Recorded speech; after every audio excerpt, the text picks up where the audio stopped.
Good morning. Welcome to a live episode of Fumblegate for January 30th, 2020. I'm Jason Grefer. Sitting to my left is former Cincinnati Bengal Adam Kieft. And as we've said and we told you last week, today is the preview show for the Super Bowl, which takes place this Sunday. And we're going to break all that down here in just a bit. At the end of the show, Adam and I will each give you our picks. And we'll actually both give you a score. I said last week. I came up with it. You came up with it. You agreed last week to give a score, as you folks know out there. It's not an easy thing to do with him, but he did give us one for the Super Bowl. Before we get into that, we just wanted to touch real quick on the big news of the week, obviously, and the loss of Kobe Bryant, his daughter Gianna, and 7 others whose lives were taken in just a horrible helicopter crash. You can see up on the screen the hashtag girl dad above each of our names because we both have daughters. And it's a sobering reminder, needless to say, of how precious life is. And I think for me, knowing that, losing a daughter on top of, losing what Kobe Bryant meant to sports in general and to the world, even what he did after leaving the game a few years ago.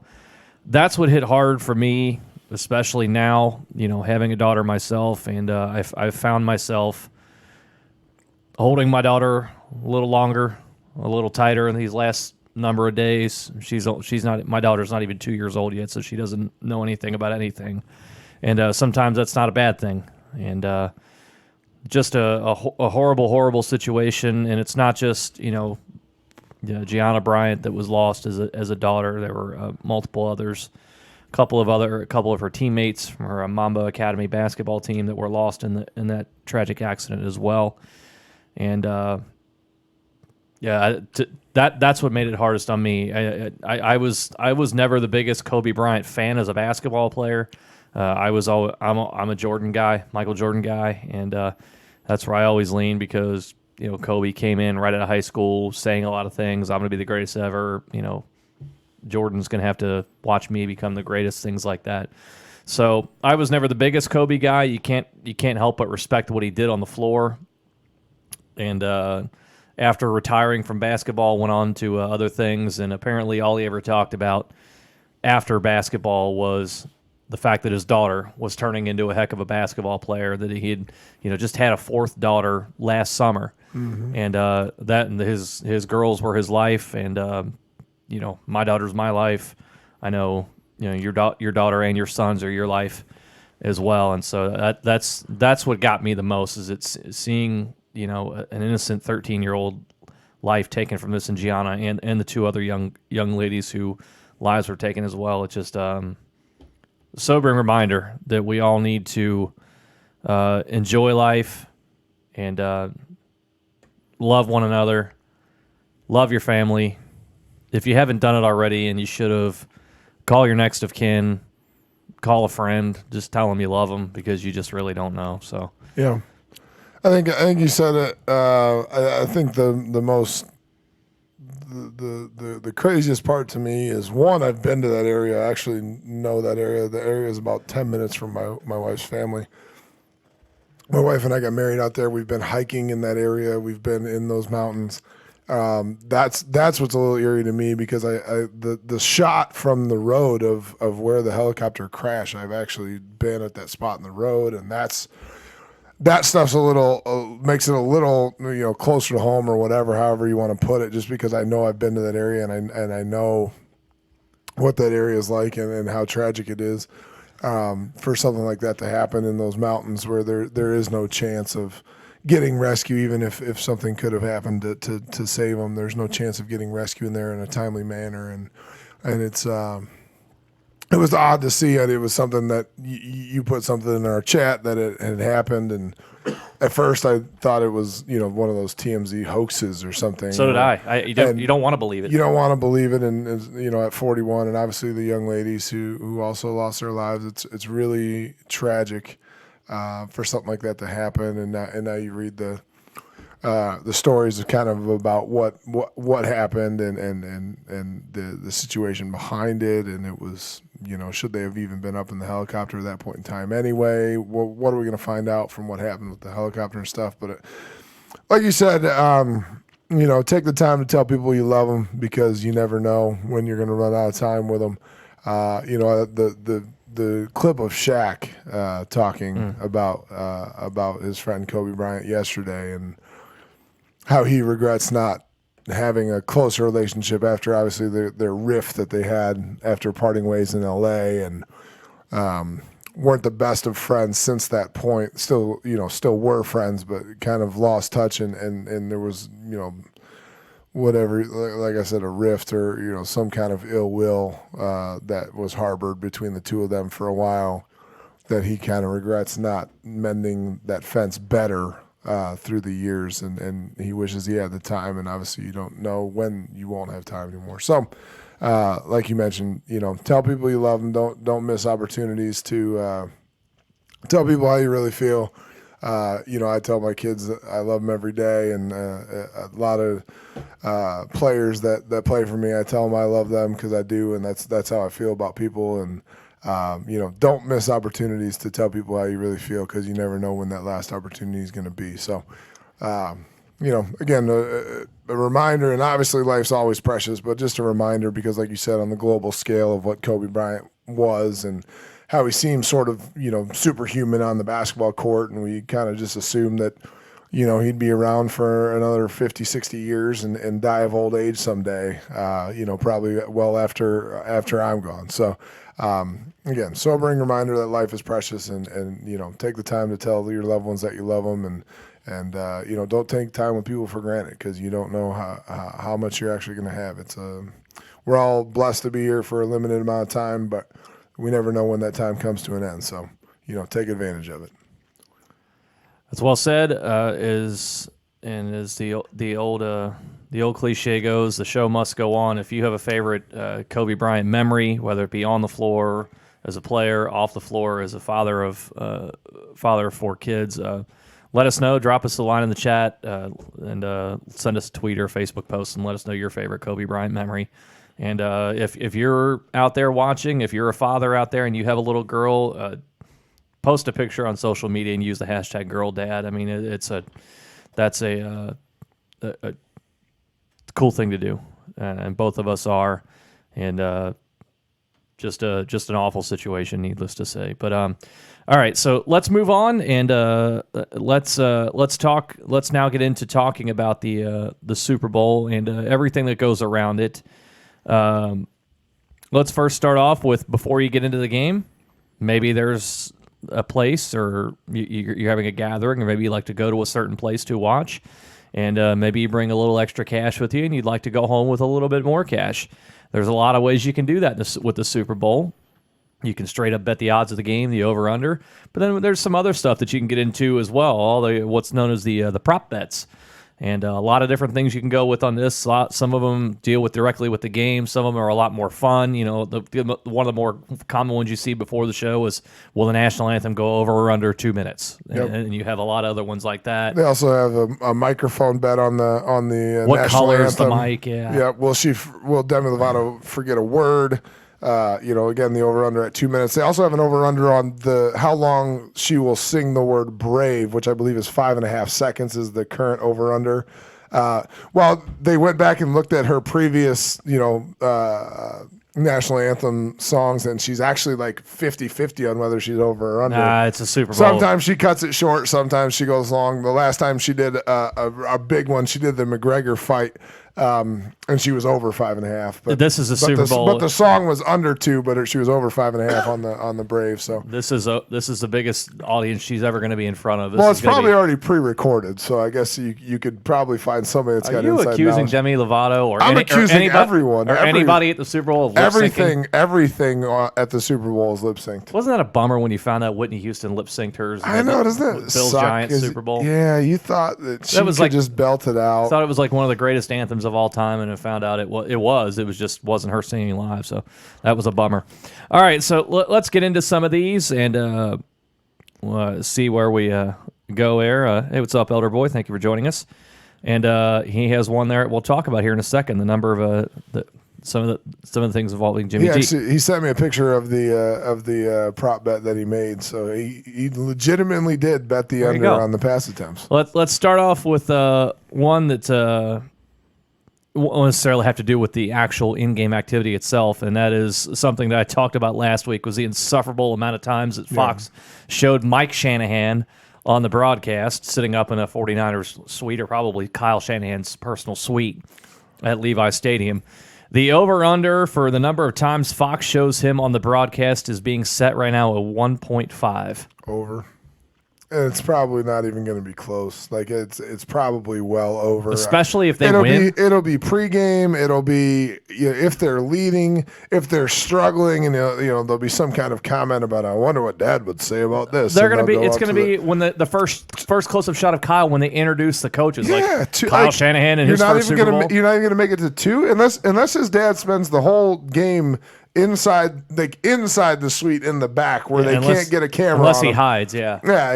He's going to be on camera twice. I mean, come on, he's going to be on camera twice. The key part of that phrasing is on the broadcast. It didn't necessarily to say during the game.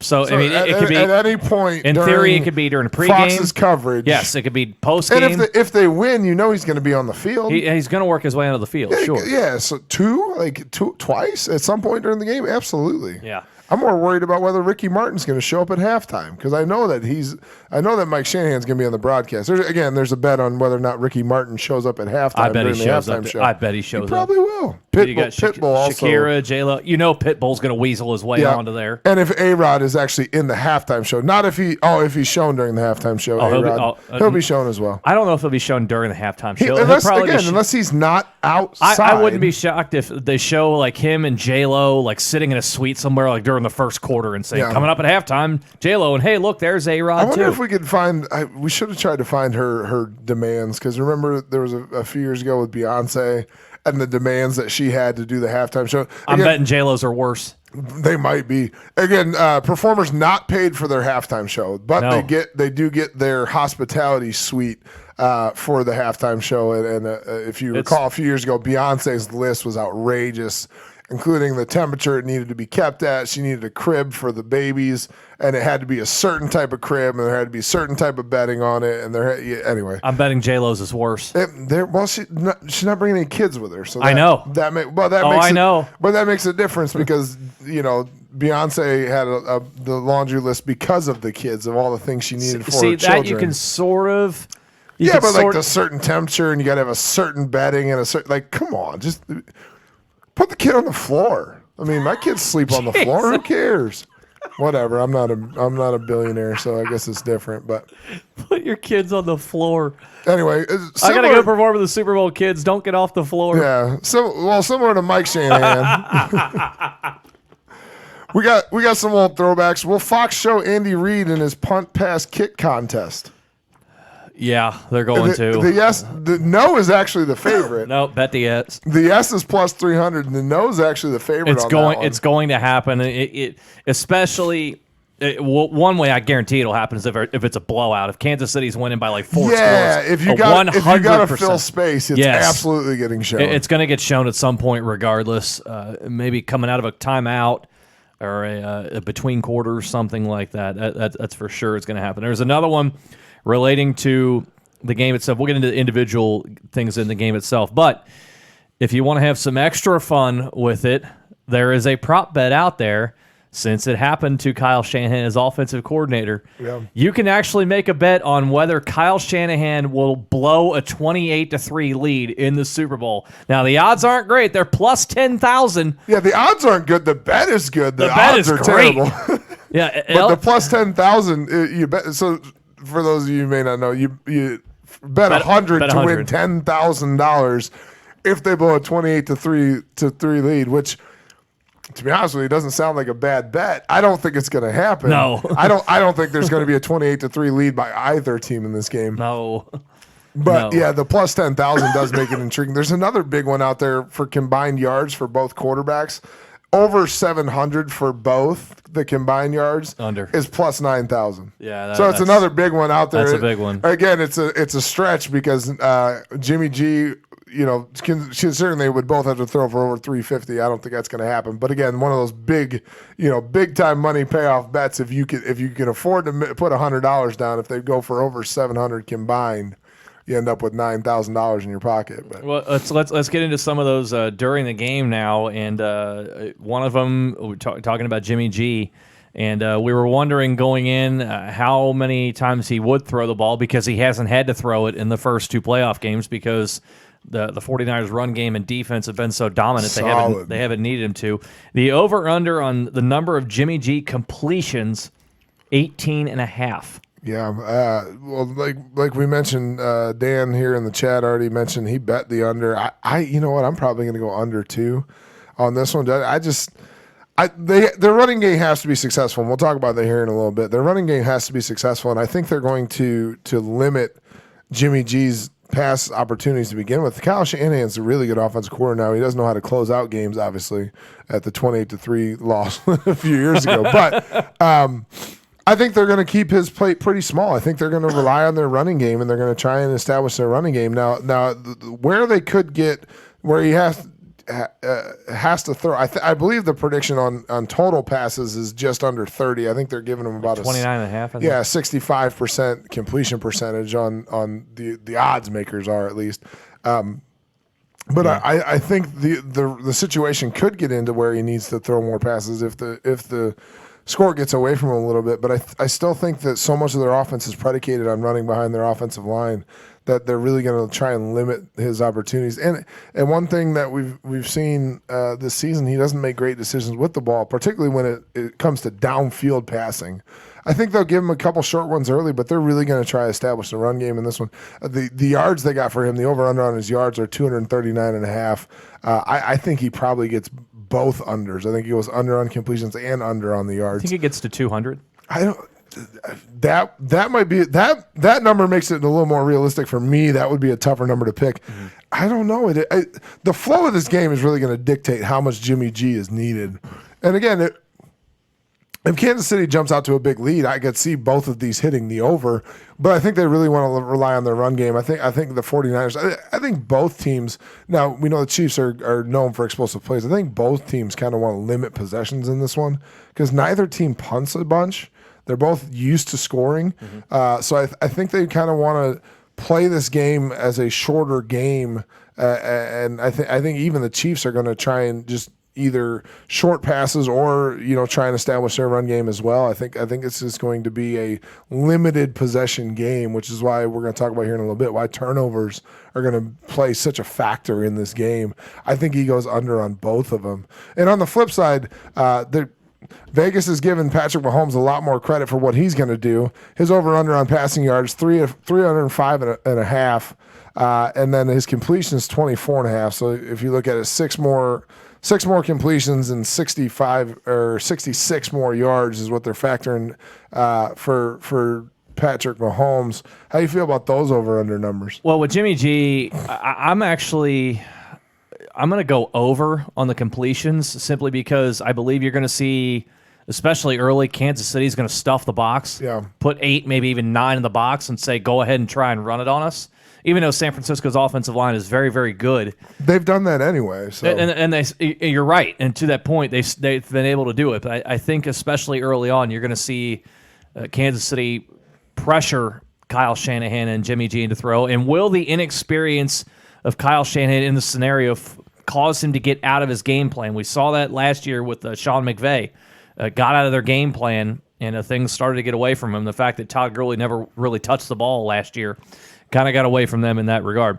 I do think, though, that Jimmy G goes under the 239.5.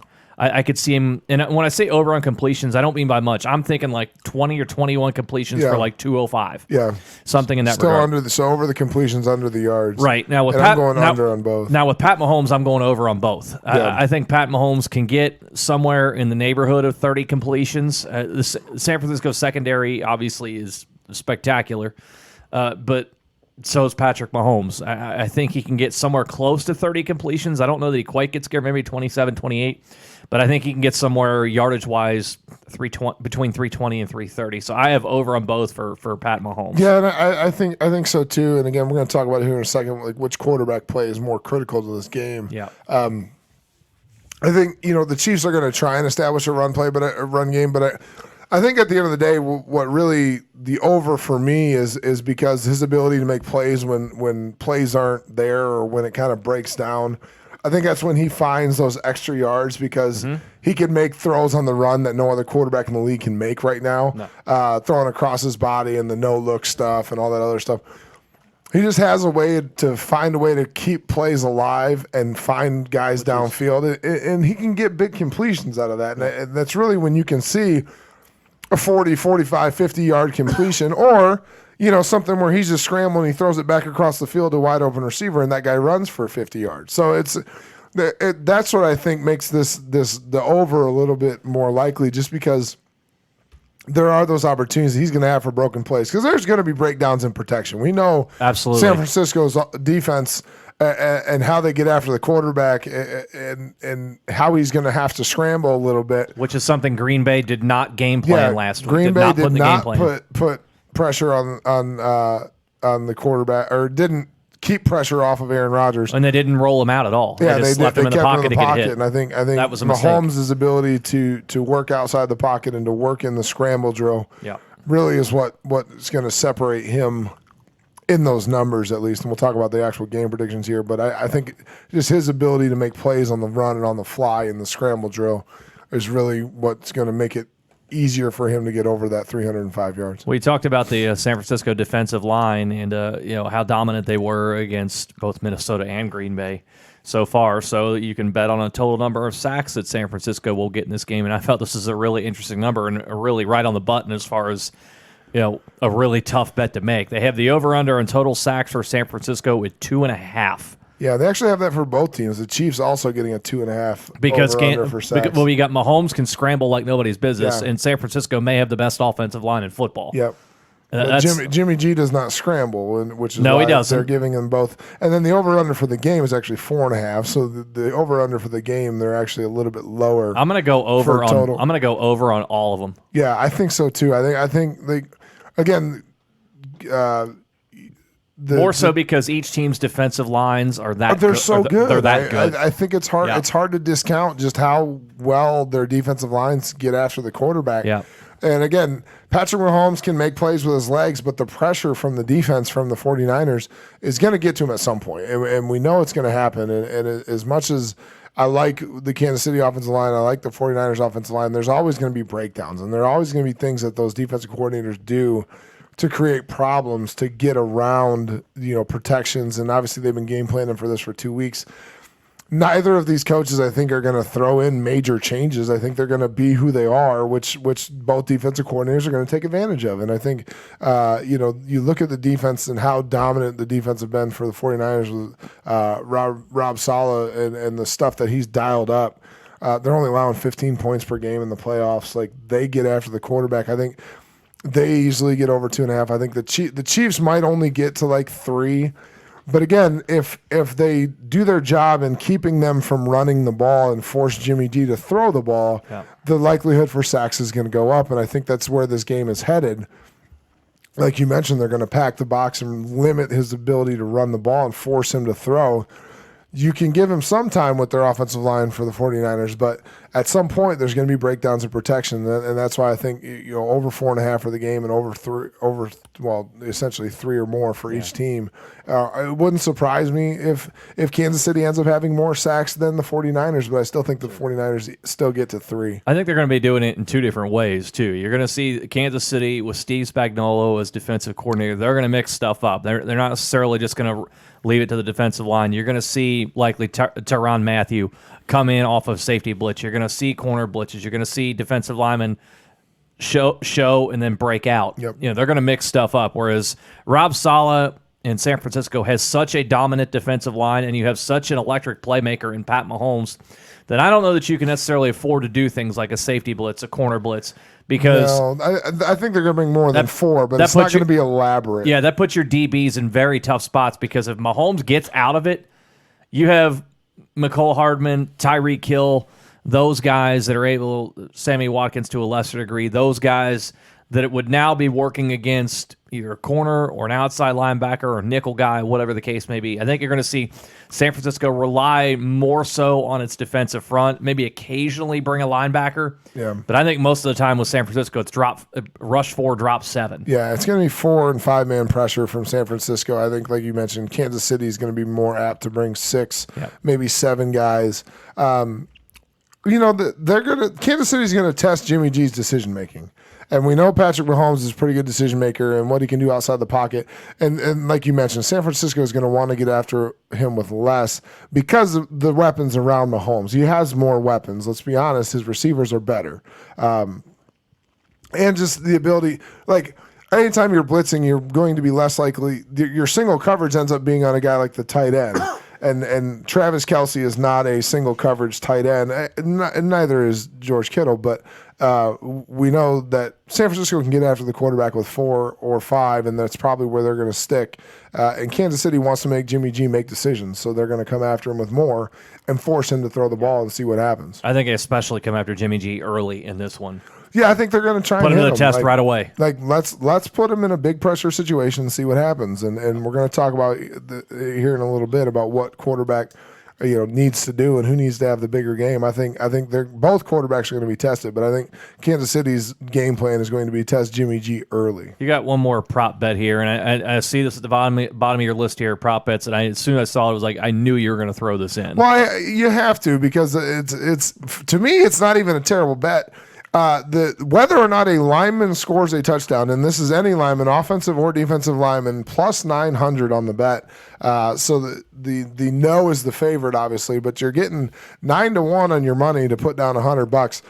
I actually, this is a very intriguing, and I didn't bet anything, and we do have sports betting here in Indiana now, not too far from the border, and like we mentioned in the chat, Dan actually bet the completion under for attempts, which is 29.5. 29.5. He bet under the attempts, not on the completions. But this one's intriguing because it's whether or not any lineman scores a touchdown, and this is a defensive lineman or an offensive lineman. Joe Staley for the 49ers, I believe, has 5 touchdowns in his career. Where'd he go to school? He went to Central Michigan, by the way. Started out as a tight end. They turned him into a tackle. He played right tackle while I played left tackle, by the way, just because he wasn't good enough to play my position. But turns out it worked out right for him. When you run a 4.7 at 300 pounds, you get drafted in the first round and you become a 6-time Pro Bowler. What if you run a 5.7? Then you get drafted in the 5th round and you blow out your knee in training camp and never play again. But anyway, that's besides the point. Joe Staley has caught touchdowns before.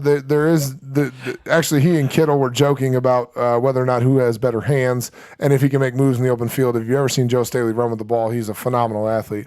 But this is also a defensive lineman, and I think, like we mentioned with the sacks, if we think both teams are getting over 2.5 sacks, scoop and score possibilities are there, and we know nowadays that defensive linemen are fast, particularly defensive ends are fast. And if there's a scoop and score opportunity and the only guy left to catch him is an offensive lineman, they ain't catching him. No. So this one is intriguing because it's a Super Bowl and you can't hold anything back. But it wouldn't surprise me to see the 49ers throw a pass to Joe Staley, and it wouldn't surprise me if there was a scoop and score defensive touchdown here. That's why that one was intriguing.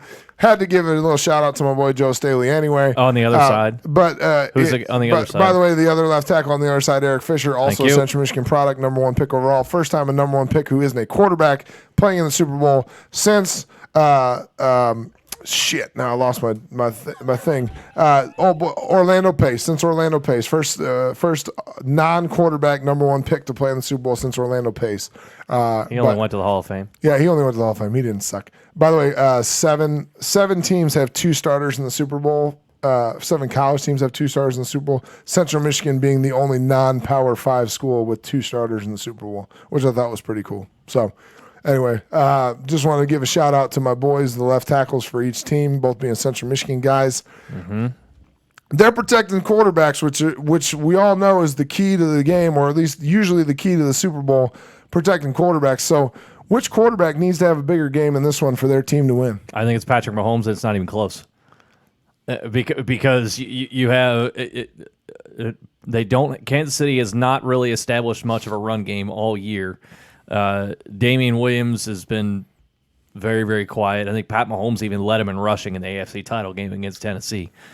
And so they put it all on him, and that's the way their offense is designed, and well-deserved. He was the MVP last year. Had he not gotten hurt this year, he'd probably be up in the MVP discussion again this year, even though Lamar Jackson's going to win it.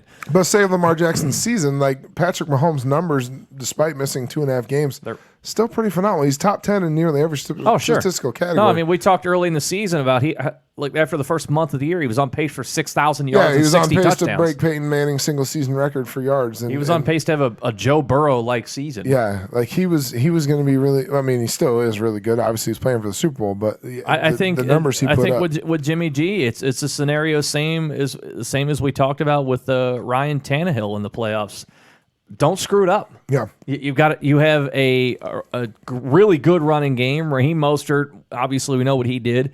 Tevin Coleman, they think they're going to get him back for the Super Bowl. How active he is, we don't know. And Matt Breida obviously is very capable. And then you have that dominant defense, starting up front with everything they have on the defensive line. And so I think with Jimmy G, it's we're not asking you to do much, buddy. We only need you to throw it 8 times in the conference championship game. Yeah, and I'm sure if Kyle Shanahan could use that formula again here on Sunday, he will. And so I think because of that, and just simply because of how much Andy Reid puts on Patrick Mahomes, this offense is set up for one guy, and it's Pat Mahomes. Yeah. And if he does not come out and perform, if he has some kind of off game, Kansas City is not going to win this football game. Yeah. It's Jimmy G, obviously, because of we just don't know. And there's been times he's been very good. There's been other times he's been very bad. But when you have such a workload that Mahomes has had on him, is going to have on him on Sunday, I don't know how it can't be that Kansas City needs to have its quarterback perform and have a big game more so than Jimmy G. I agree with you. I think Patrick Mahomes has to have the bigger game. I think the pressure is on Jimmy Garoppolo because, like you mentioned, don't screw it up. And that to me is more pressure. Hey, just don't screw this up for us than it is to perform at an all-pro level. And because Patrick Mahomes has performed at that level most of the season, like for a large part of the season, he's been the most. I mean, obviously he's the most important player on this team, but he's been one of the most dominant players in the league. And again, you save getting hurt for 2.5 games, he would be in the MVP discussion again. Sure. He had shots at breaking records and so on. But he's been phenomenal in the playoffs. And save the slow start in both games when he's turned it on, it's really gotten going for him. He's thrown for 618 yards in the playoffs. And I think the biggest thing is just that he has weapons around him, and he has people that Garoppolo is going to have to force things to happen a little more. Both teams leading receivers are their tight ends, but Garoppolo's really only got Kittle to throw to. Now he's got other receivers. He's got Emmanuel Sanders, who was a great pickup. He was a great pickup, and it worked out well for him. But Jimmy G hasn't had any pressure on him, and he's only thrown for 250 yards twice in the last 7 games. He's thrown for 208 total yards in the playoffs.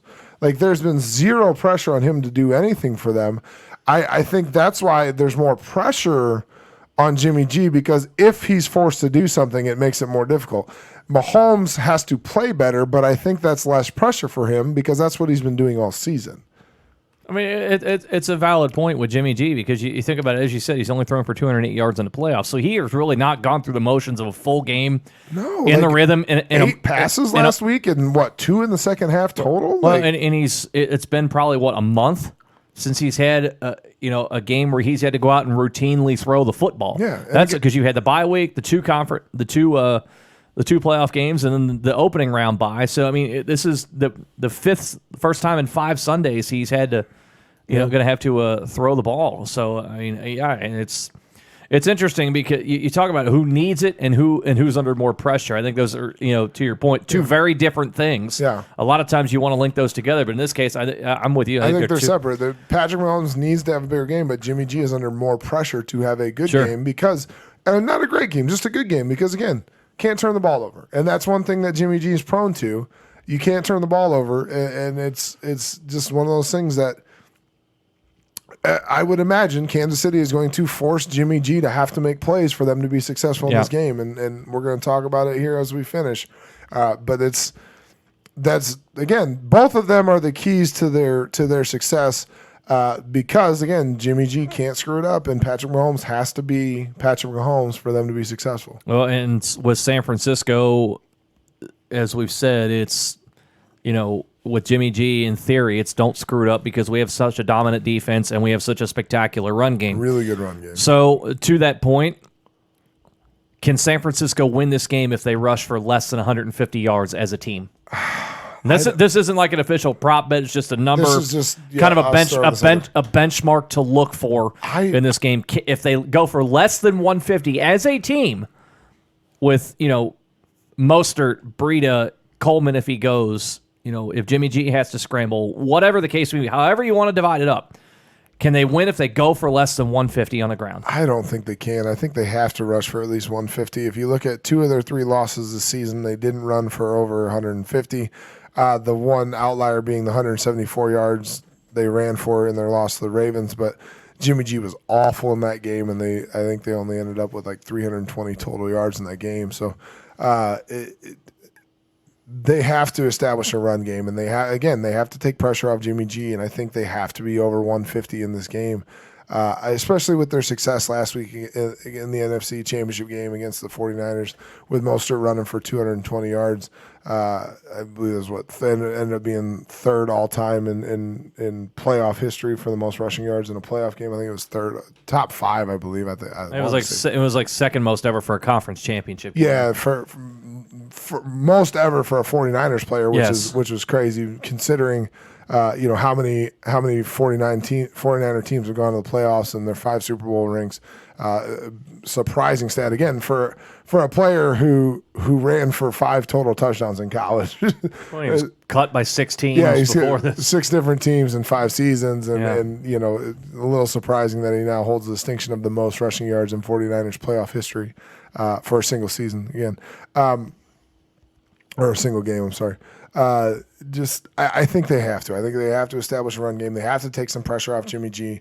It's going to be, to me, this is one of the most intriguing matchups is can Kansas City stop their rushing attack to force Jimmy G to make plays with his arm? And I think they have to establish a run. Again, they have to establish a running game.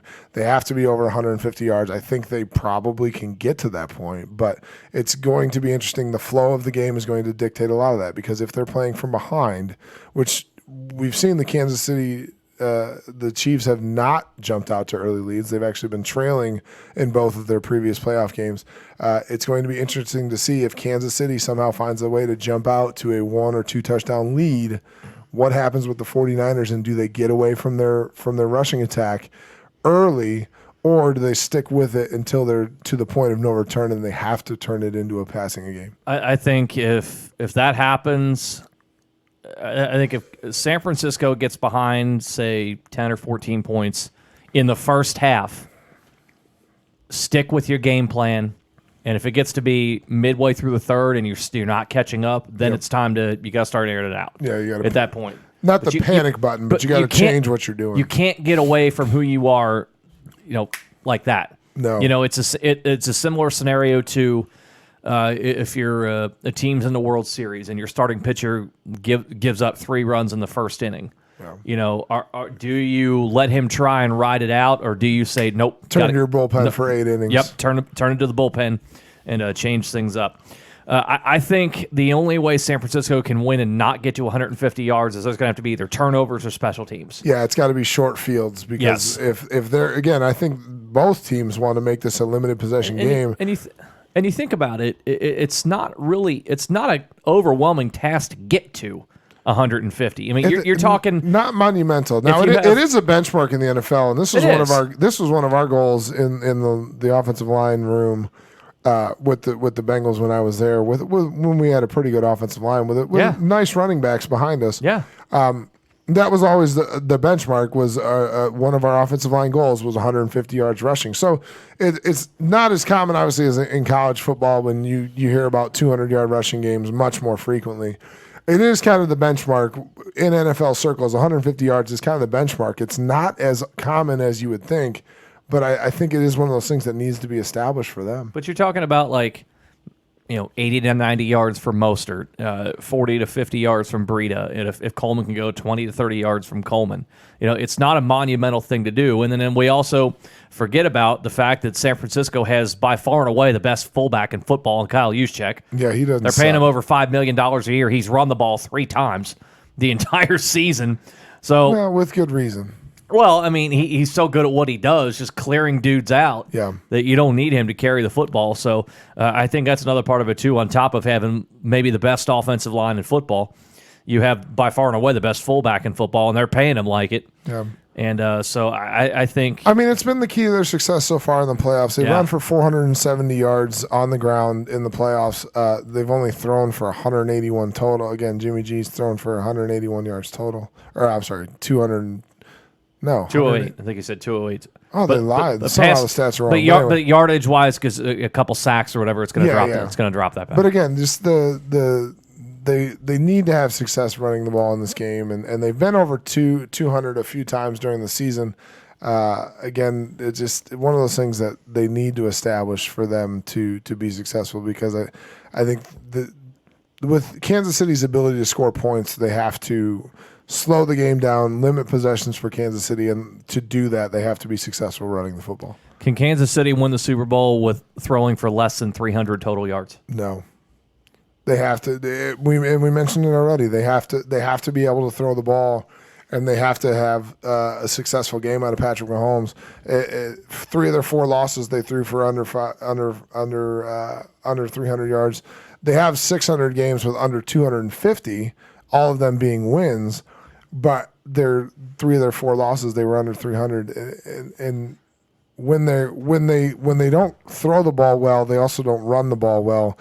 When they all 4 of their losses, they also ran for under 100 yards, and they lost the time of possession in those games too. And I think that's one thing that in this game, like we mentioned, time of possession is going to be huge because turnovers may not be a factor.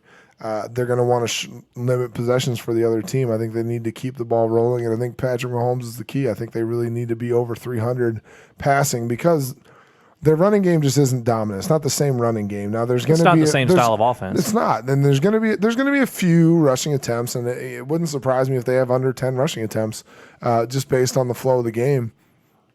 But I think that the key is really going to be that Patrick Mahomes making plays, particularly broken plays, and getting the ball downfield and extending drives and really, giving, at a minimum, flipping the field and forcing the 49ers to go the length of the field to score because their offense isn't predicated on big plays where Kansas City's offense really is predicated on big plays. I think it's something to your point there as far as the number of possessions go. I think also in talking about San Francisco, I don't think they have a chance here if they lose time of possession.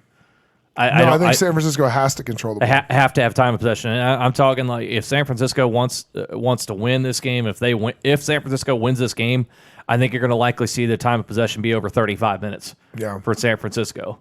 And like you mentioned, the only scenario where I think that's wrong is if it's a turnovers or special teams situation. Both of these teams have solid special teams, and turnovers I think will be limited in this game. So I don't see San Francisco playing with a bunch of short fields. I think that Kansas City at a minimum has to make them go 60, 70, 80 yards per drive for them to really slow down the 49ers and also, force Jimmy G to try and make plays. If you can put him into third and medium, third and long situations, force Jimmy G to throw the ball, then that's going to benefit you as a defense. I think one of the ways that Kansas City can win with throwing for under 300, and I think they're going to have to go over 300 to win this game because San Francisco's defense is that good. I'd be curious to see if Tyreek Hill gets a chance in the return game. Yeah. If they'll put him back to return a punt or return a kick, and secondly, will San Francisco kick to him if he's back there to try and run one back? Because there's nobody faster in the game. He has said he wants to try out for the Olympic team if he's healthy after the Super Bowl. So, It wouldn't surprise me. It'll be interesting to see like how his speed stacks up versus sprinters. Well, and the thing is, somebody dude is fast. I think Bleacher Report did a simulation video comparing his speed in high school to the 2016 200-meter dash, which Usain Bolt won, and he would have in that race as a high schooler he would have finished like 5th. Wow. And it's astonishing. Right from a few years ago. So it certainly, I guess, could be possible. The Chiefs probably won't let him do it, but he possesses that type of speed that nobody else in the NFL has. So will he get a chance in special teams? I think that'll also determine whether Kansas City can win with throwing for less than 300. Let's move over to the defensive side of the football. As we talked about, you can't. It's hard to predict turnovers. As you said, Jimmy Garoppolo can be a little more turnover prone. Will Pat Mahomes get a little overzealous against the San Francisco defense and try one of those basically underhand throws or sidearm throws or no look throws or jump passes and all that kind of stuff, thinking he can do it all? And will he get caught? So to that point, Adam, which team's defense needs to create turnovers to give their team the best chance to win? I think the 49ers have to create turnovers. I don't know if they're going to get them. That's what makes me hesitate at this one. Again, the 49ers defense allowing 19 points per game during the regular season, only allowing 15 points per game in the playoffs.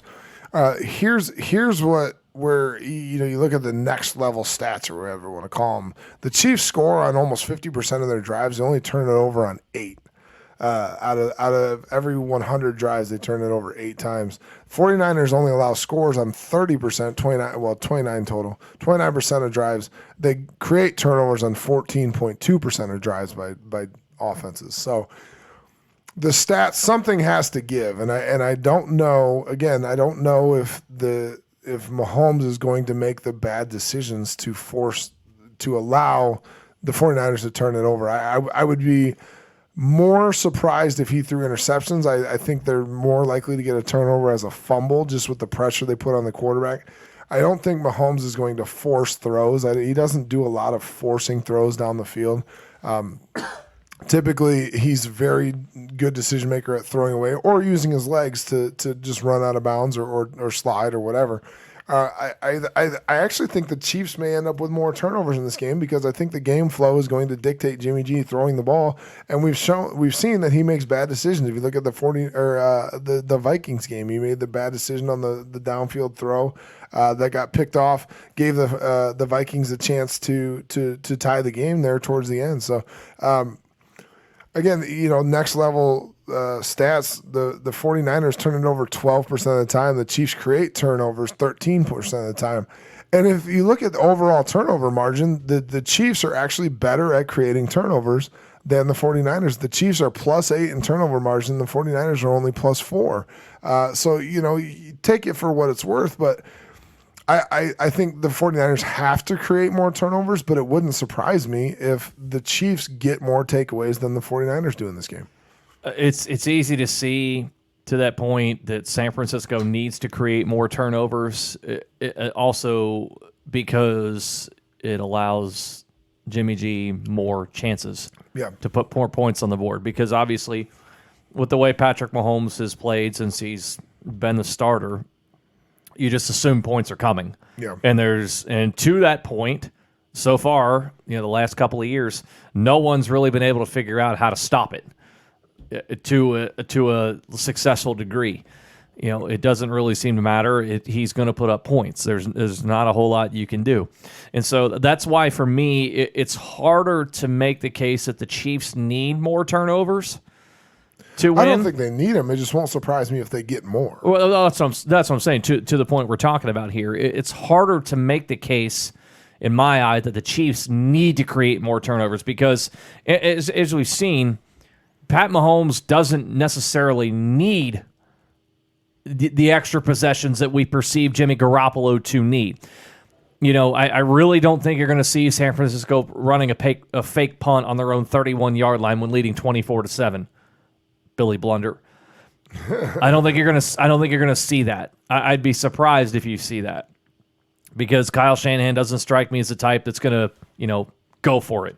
If anything, with the team he has, let's play on the conservative side because I have a dominant defense, I have a great run game, and all I need is my quarterback not to go out and screw it up. And so I want to make the case that the Kansas City needs to create more turnovers in order to win. It's just very, very hard to do that given what we know about Pat Mahomes and given what we know or don't know about Jimmy Garoppolo. And how will he perform in this situation? To that point, we don't know how Pat Mahomes is going to perform in this situation, but there's nothing about the way Mahomes has played throughout his early career that has indicated that he's going to play any different than he normally does in a regular season game. Even though it's, this is obviously his first trip to the Super Bowl. He played just fine last year in the AFC Championship game against New England. He didn't do anything out of the ordinary. He didn't play beyond his capabilities. He didn't get out of who he is. Yeah. And there's nothing about him that strikes me as a type that's going to go off the rails and freestyle and go into business for himself. However phrase you want to use, and whatever phrase you want to use, I don't see him doing that. Again, I'd love to make the case that Kansas City has to create turnovers to win this game. And the only way I can think of now is it's running through my head more is that San Francisco's defense turns into the 85 Bears or the 2000 Ravens in the Super Bowl. And he literally can't do anything. And by halftime, Mahomes is like 9 of 19 for 91 yards. Yeah, he's just flustered, but and just doesn't have it. I don't see it. I just don't see it. Right. Not that it couldn't happen. I just don't see it happening. And we saw the way that the Chiefs operated against good defenses all season, and really, like you said, Mahomes doesn't play out of the ordinary. And last year's AFC Championship game, he didn't play out of the ordinary. He didn't do things that didn't make sense. You weren't like, oh, why is he doing that? Like, he seems to play within himself, especially for being a young quarterback. I believe he's going to be the 4th youngest quarterback to start a Super Bowl. Yeah. But he's played well. He's played well under pressure, and he really hasn't struggled in big opportunities. I saw the stat this week. Patrick Mahomes has never lost a game by more than a touchdown in the NFL. The last time he lost a game by more than a touchdown was to Iowa State when he was in college. Like, he just plays within himself, and he does what he can do. And Quaff Bros is Cliff Kingsbury. But like you mentioned, I think it wouldn't surprise me if Kansas City gets more turnovers, and I don't think they need more turnovers. I don't think they need more possessions. Create more turnovers, you mean? Yeah, they create more turnovers. I don't think they need more takeaways. I don't think they need extra possessions, because I think Patrick Mahomes has shown, even though it's a short sample size, that the moment has never been too big for him. And I think that speaks a lot. And again, we mentioned it with the quarterback play. Is the moment too big for Jimmy G? Now, we know Garoppolo's been to 2 Super Bowls, but he did nothing but hold a clipboard. He's got 2 rings, a la Eli Manning. You just don't know. He's got 2 rings like Eli Manning does. Son of a bitch, you had to go there. And maybe Jimmy G has to be Eli Manning. Put it on the record, Adam Kieft is comparing Jimmy Garoppolo to Eli Manning. Hey, they both have 2 Super Bowl rings, right? But it's one of those things where maybe Jimmy G just has to be Eli Manning, and he just has to manage the game. And if he throws for 175 and they control the clock, then that's what they need. But again, I think Jimmy G's, Garoppolo's willingness to take risks that he probably shouldn't is going to be what ultimately becomes a detriment to him, because they're going to force him to have to make plays, and he makes decisions that aren't great. It's just Mahomes. We've not seen Mahomes do it, and it would shock me if this game is too big for him, because again, even the big games he's been in, he's played well, and he's just been who he is and played very sound football, and it would shock me if the difference is Mahomes turning the ball over. That would really shock me. I wonder. I'll ask you this too. I'm sitting there running through scenarios in my mind, and I'm sitting there wondering if Kansas City creates more turnovers, to your point, if for every turnover, that's the margin in this game. And what I mean by that is If Kansas City gets 1 turnover, do they win by 1 score? If it gets 2 turnovers, do they win by 2 scores? If it's 3 turnovers, they win by 3 scores. To me, that's a very realistic scenario. It is. And if you look at they score on 50% of their drives. If you're going to give them extra possessions, that can turn into a bigger margin. And that's one of the keys in football is, again, I've mentioned it, I've said it before, and I'll say it again. The 2 biggest stats that matter in football are turnovers and points. And turnovers are the number 2 stat that matters. If you turn the ball over, your likelihood of winning goes down enormously. Are you going to pull a John Madden and say the object of the game is to score more points than the other team? There you go. But no, if you turn the ball over multiple times, you have a far, far less likelihood of winning the game. I believe if you're -3 in turnover margin, that your likelihood of winning the game is somewhere near like the 3 or 4% range. So, it's just one of those things that Kansas City may not need the extra possessions, but if they end up with more, I think the scenario you mentioned might be that could be the score difference. If they get 1 turnover, it's a 1 score difference. If they get 2 turnovers, it's a 2 score difference. That would not shock me because I think Kansas City's going to take advantage of any opportunity they give them. And one thing that's really going to make the life difficult for the 49ers is turning it over in their own end. We know Kansas City takes advantage of short fields really well. If you look at what started that turnaround with the game against the Texans was the 2 turnovers in their own end, and the Texans leading 24-0, and one being the bad punt call that turned into a touchdown almost immediately, and then fumbling the ensuing kickoff, and the Chiefs jumped on both of those turnovers and took advantage of them right away. If the 49ers give the Chiefs short fields in this one, it could be a long day for the 49ers because 49ers aren't built to come from behind, like you mentioned. If they're trailing by two scores in the first half, they can stick with their game plan. But when it gets to kind of panic time, when it gets 1 or 2 possessions into that third quarter, if they're still trailing by 2 scores, and by then 2 scores could turn into 3 or 4 because we know how good the Chiefs are at scoring points. If they're in panic mode and they got to throw the ball with Jimmy G, it's going to make it a really, really tough task for the 49ers to come back in this one. Yeah, Kansas City is one of those teams, or especially if you turn it over in your own end, it's a scenario that I liken to an excellent free throw shooter. And what I mean by that is if you turn it over in your own territory against the Chiefs, it's similar to a guy like Steve Nash, one of the greatest free throw shooters of all time. You might as well just put the points on the board, not even bother playing the plays, and just go onto the other side of the floor. Or in this game, you turn it over on your side of the field, just concede 3 points at least, if not 7, and just go ahead and skip to the next kickoff. You're going to give up points if you turn it over there. So short fields definitely. Well, they benefit either team, but again, of course, the way the Chiefs take advantage of short fields, and you saw what they did in the playoffs thus far, you cannot give them short fields. Well, and the other thing too is if that happens, Andy Reid's going for the throat right away. 100%, and we know Andy Reid is an aggressive play caller, and he's going to get after it.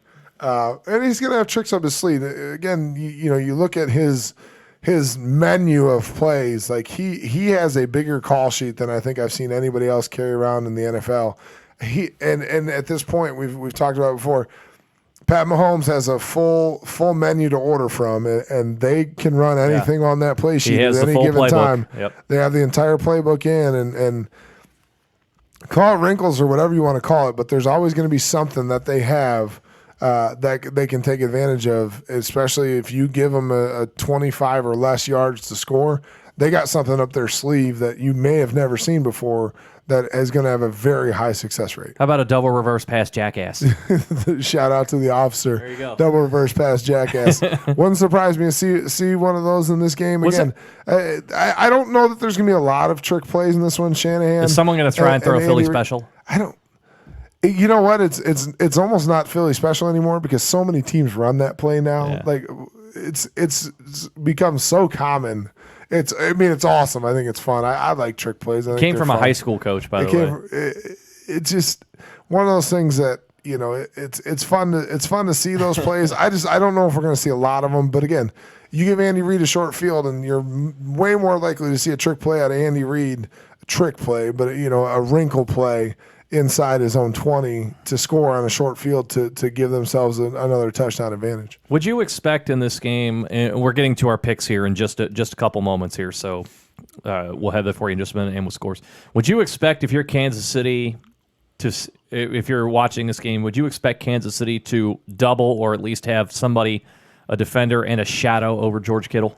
I think both teams will. I think Travis Kelce is going to be shadowed as well. And if you look at I saw some breakdowns in the AFC Championship game, and that's really what Mahomes was able to take advantage of, is that they were doubling Kelce in the AFC Championship game with the safety over top. Mahomes just looked off the safety and came back across and threw it back across to Sammy Watkins. I think both teams have to be very aware of the tight end play. And if you look at the AFC Championship game and the AFC playoffs, Kelce has really gotten more play from making plays on the run, on broken plays. He found a way. The one, it didn't end up being a touchdown, but the one he almost scored a touchdown on was really a broken play. Patrick Mahomes was scrambling. He found the open space, got in front of Mahomes' face and ended up at the foot yard line or whatever it was. But I think that's where Kelce is going to be more important in this game for them, because the 49ers are going to try and take advantage to take him off of the board. But I think the same thing with Kittle. I think Kittle's going to have to be double teamed. And again, if you look at the receivers, the Chiefs have the severe advantage in receiving core. That's why I asked that about Kittle, because I think they're both going to have to be paid attention to, more so to Kittle than Kelce. But I think they're both going to probably draw double teams. I think safety help over the top is going to obviously be more geared towards the receivers for Kansas City. I think the 49ers, or the Kansas City's defense can do a little more double teaming with their secondary.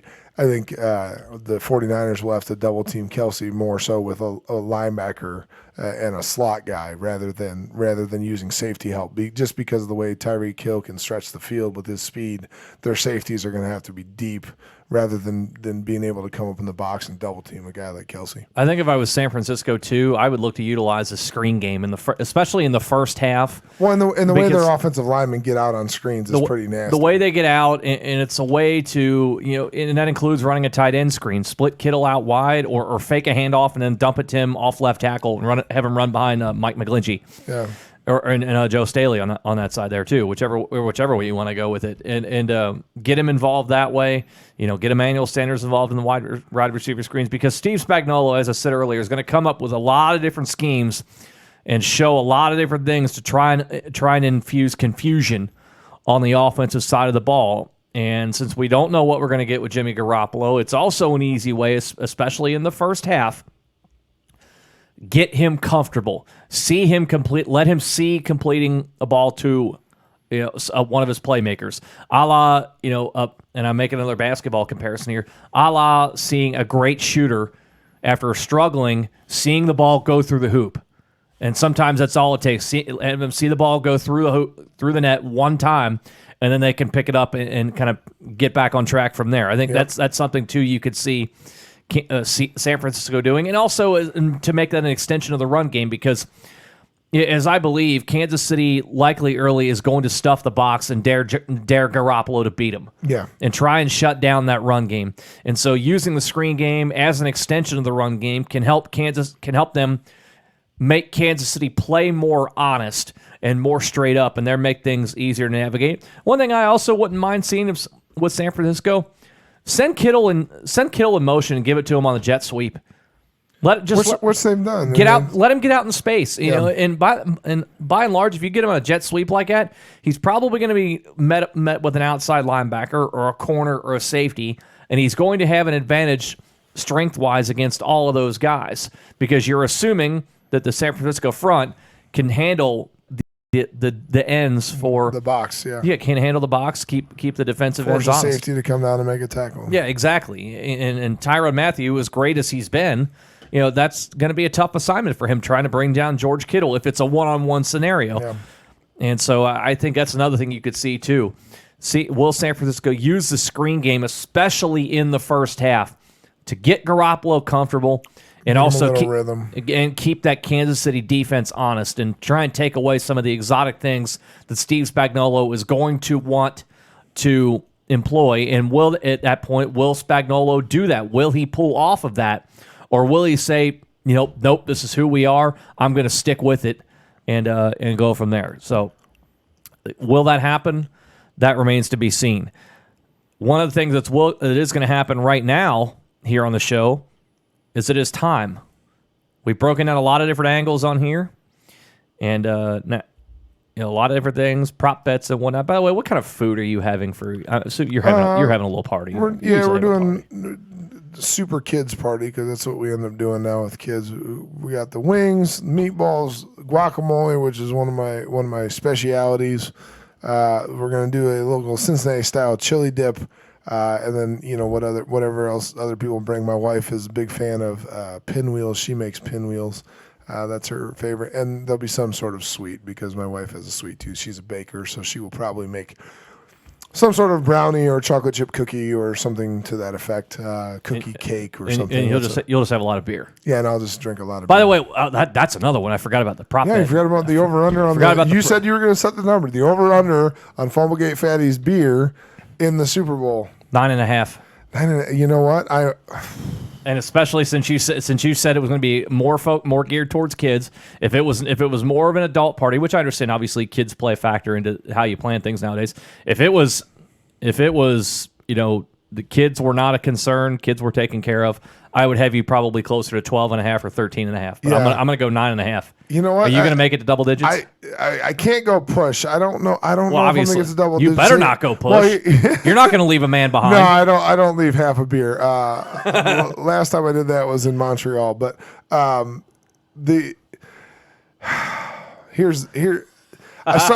started. Well, here's the other thing too. I started a little bit of a diet. Me and some of my former teammates. My boy Tom Langton designed a little diet program for us and the other fat guys I used to play with.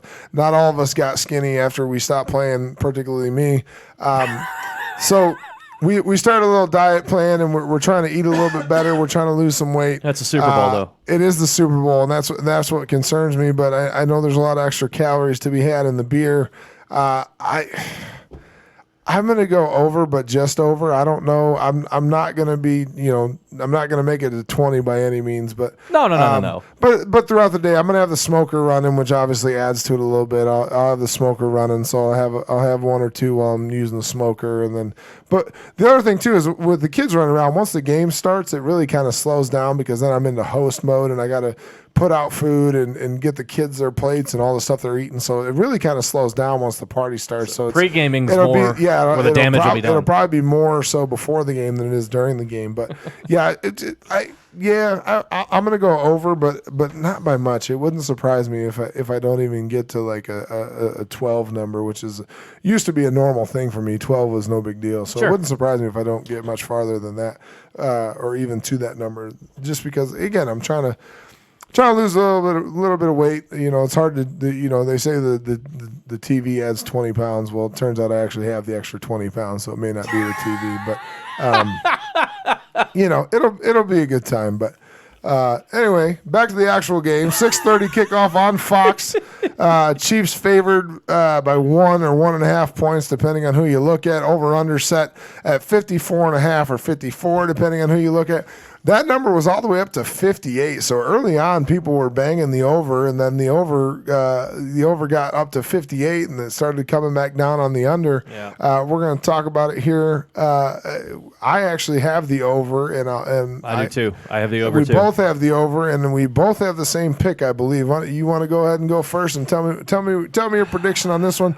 You just have the over. I'm a little bit closer to going a little farther over. I have the other over, actually. I have the previous 58 over hit. This is one where, as much as San Francisco's defense has been dominant for most of the year, and it's the reason why they are where they are, no one has been able to solve Patrick Mahomes since he's become the starter. He just does things that no one else in the league can do, including Lamar Jackson, who's going to win the MVP. His ability to make plays, away from the line of scrimmage, away from the pocket, his ability to get away from those types of situations, because he's going to be under pressure from San Francisco's front.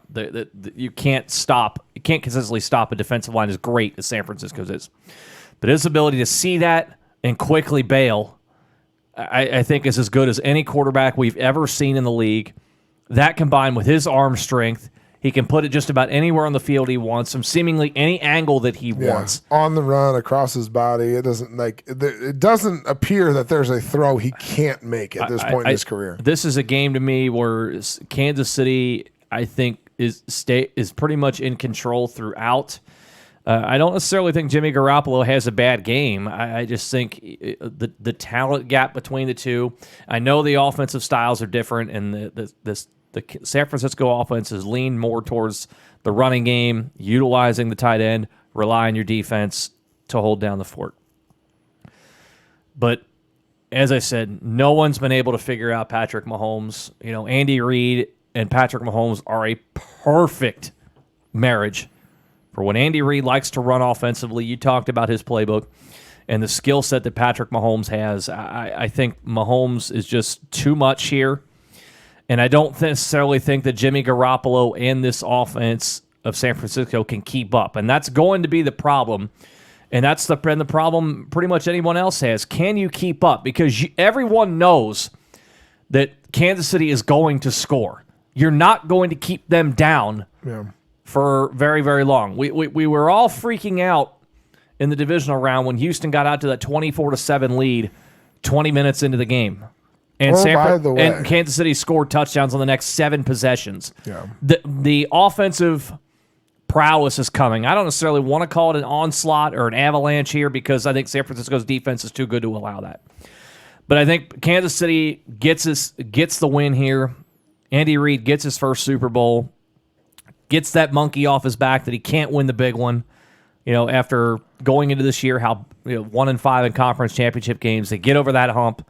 I think they're going to get over the hump here. I have Kansas City winning just at the over-under. The over-under is 54.5.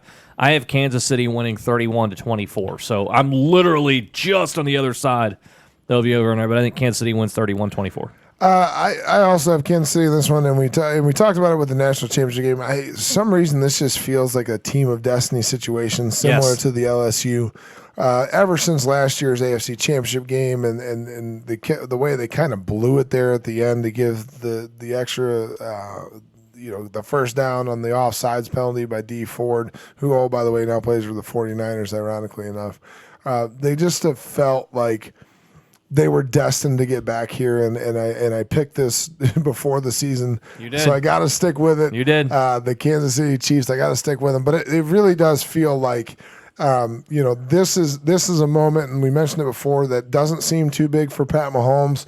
It seems like it could be a moment that's too big for Jimmy G. And I think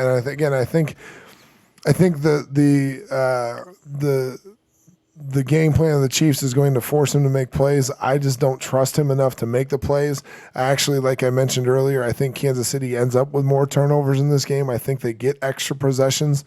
I actually have the over. I'm banging the previous owner over.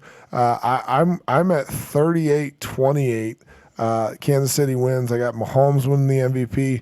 Andy Reid wins his first Super Bowl. Oh, by the way, this gets Andy Reid into the Hall of Fame. He's 6th all time in wins. This is only his second Super Bowl only second Super Bowl appearance. Has yet to win the Super Bowl. Everyone in front of him in all-time wins has a Super Bowl win except for him. I think this cements him as a Hall of Fame coach, which he may have gotten in anyway without it. I think this just cements his legacy. As we know, Super Bowls make a difference when it comes to Pro Football Hall of Fame voting. Ask Eli Manning. That's the only reason he's getting into the Hall of Fame. Ask Joe Namath. Yeah, that bum on the interwebs who tried to argue with me about whether or not Eli was going to be a Hall of Famer. He's a Hall of Famer, yes, because he won 2 Super Bowls. Otherwise, he's not a Hall of Famer, and we talked about that at length last week. But anyway, I got the Chiefs win this one. I got the extra possessions, 38-28 Chiefs. Wouldn't surprise me if the 49ers win this game No, of course not. by creating a short field. I think this is a very good matchup. This is a strength versus strength matchup. It will be a very interesting game to watch. Also, wouldn't surprise me if this game hits the under. It wouldn't surprise me if this game ends up being something like 20-10.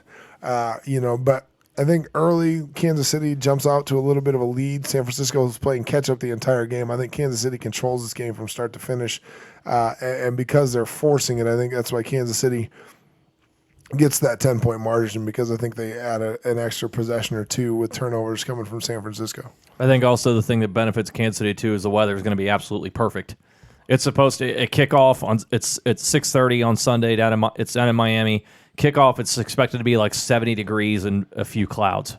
Yeah, initially they had predicted that there may have been weather with rain, possibility of thunderstorm. That would have helped San Francisco. To the point where they talked about the game possibly being delayed, and I think that would have severely benefited the 49ers if that scenario had happened. But, unfortunately, because the weather looks like it's going to be good, I think that's good news for the Chiefs. And not necessarily that's bad news for the 49ers, but the sloppier the field conditions, probably the more it would have benefited the 49ers. But if that field's in good shape, I think it just benefits the Chiefs and their ability to get the ball down the field. One last thing before we go here on Fumblegate. Will some lunatic run onto the field? Oh, again, I mentioned it. The control your own destiny prop bets of the Super Bowl. It's one of the bets you can make. Will somebody run on the field? You can bet plus 650 up to $5,000 whether or not someone will run on the field. If you get a ticket to the game and you make that $5,000 max bet, $37,500 coming your way. I don't think it happens, but again, a way you can control your own destiny. If you want to win a Super Bowl prop bet, you can win it yourself by betting the yes on the plus 650 getting into the game. By the way, highest ticket price for a Super Bowl. It seems like the record is set every year, but once again, the highest secondary market price for Super Bowl tickets. A lot of people want to see this game. We know San Francisco's got a huge following. San Francisco's bringing its entire organization down, and good for them. They should. Interns and everything. They want them all there. Chiefs are also bringing their. I know they're bringing some of their interns. Central Michigan put out a tweet that one of their interns in their front office is a Central Michigan. Has Central Michigan connections. So I know they're bringing theirs as well. Yeah.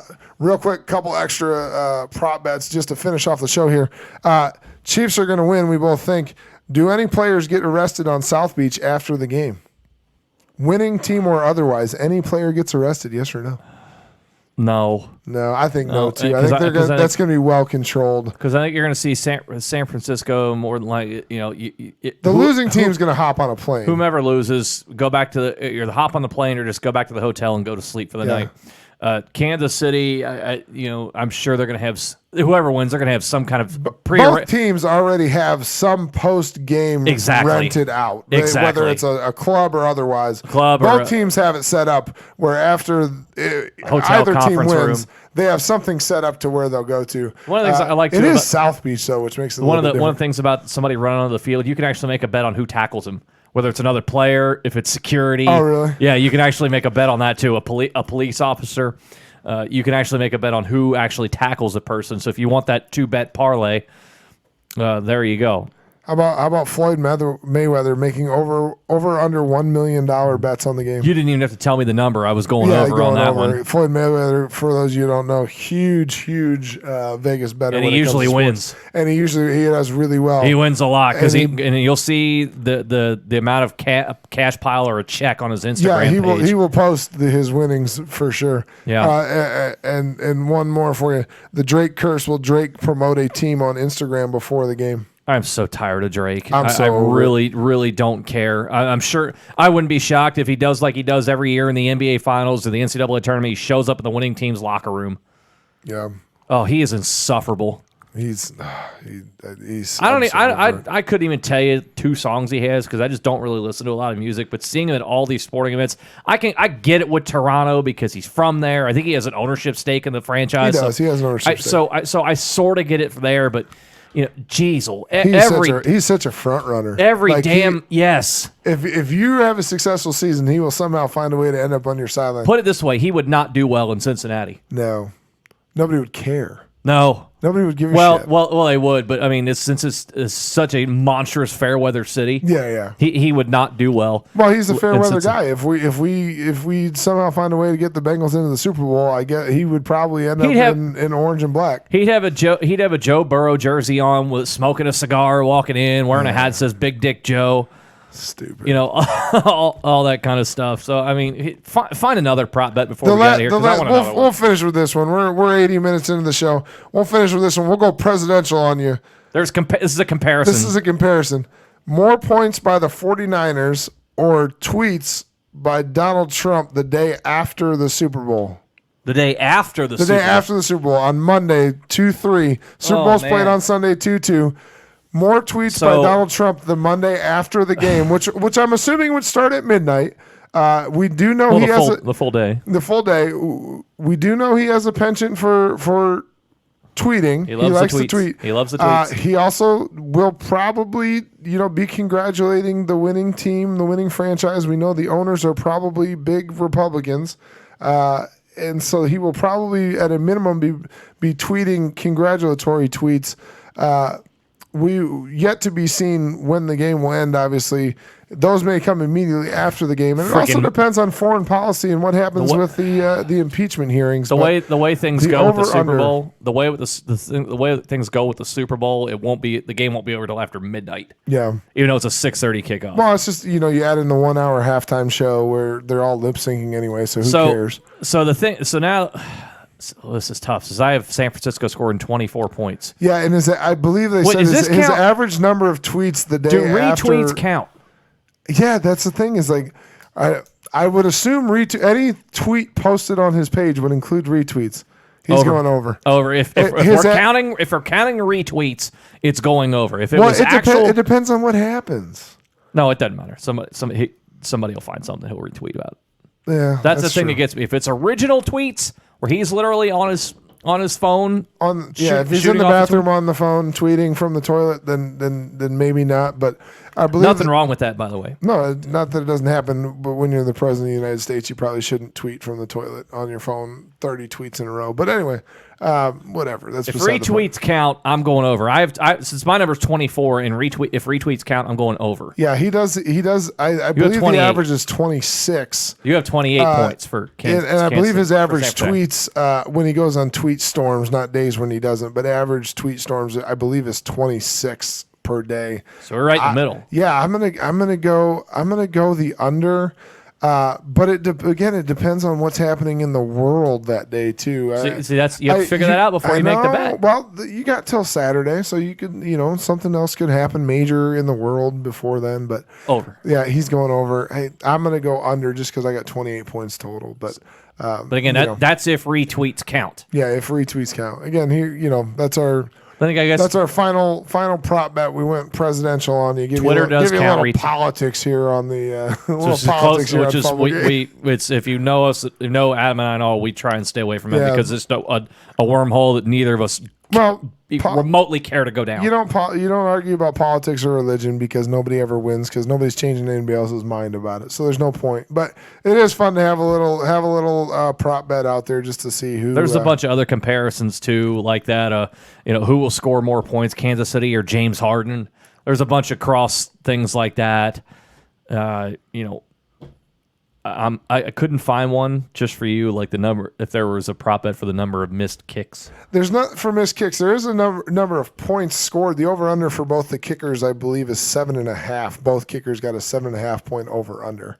So we're looking at 2 field goals and 2 extra points for kickers. Yeah, both of them getting that number. Which if the score predictions go as predicted, mine would actually be the under for one and over for the other. But Harrison Butker, Robbie Gould. Come through for us. Yeah, come through, please. And because we predicted, I would prefer Robbie Gould to come through for us and him be the miss. But we'll see. Either way, a former Central Michigan Chippewa getting a Super Bowl ring. Could be 2 if the 49ers win. We got Rob Saleh on the sideline calling the defense. But either way, the starting left tackle for either team getting a Super Bowl victory. Oh, and by the way, when Patrick Mahomes starts the Super Bowl, the Detroit Tigers will have drafted more starting quarterbacks in the Super Bowl than the Detroit Lions, which I think is pretty fun. So, shout out to the Tigers for drafting a Super Bowl starter, potential Super Bowl champion, potential Super Bowl MVP. Tigers drafted him, not the Lions, though. A message in futility for Lions fans, although we here in Cincinnati understand it as well. Lots of futility between Detroit and Cincinnati, including on the drive. There's not a whole lot of stuff on the drive between Cincinnati and Detroit. No, either. There's not. So, that drive's insufferable. It is. It's pretty bad. It's pretty bad. All right, so let's get out of here. I'm Jason. That's Adam. Here are our Super Bowl picks once again. We're both going with Kansas City. I say 31-24. Adam says 38-28. Either way, Kansas City covers easily, with the number being 1 to 1.5. The over/under 54.5. I have it just squeaking over. Adam has it comfortably ahead. Weather's not going to be an issue. Sunday night. By the way, there's a shout out somebody who made a petition to move the game to Saturday because people have to go to work the next day. A teenager, and he's got thousands of signatures. As you said, going places. Exactly. You fired off a tweet said that kid's going places. So smart. Absolutely. So enjoy the game. Take a picture of your party. Let us know how you're celebrating the Super Bowl. Show us your Super Bowl spread. Adam will keep track of how many beers he consumes. The over/under is 9.5. He thinks he's going to reach double digits, but just barely. I have the over on that as well because you don't lose faith in the hashtag beer opening idiot over here. No, you can't. Nope, you can't. So enjoy the Super Bowl and have a lot of fun. Be safe with it, and we'll be back next week and wrap up the Super Bowl and the 2020 NFL season right here on the Fumblegate podcast on YouTube.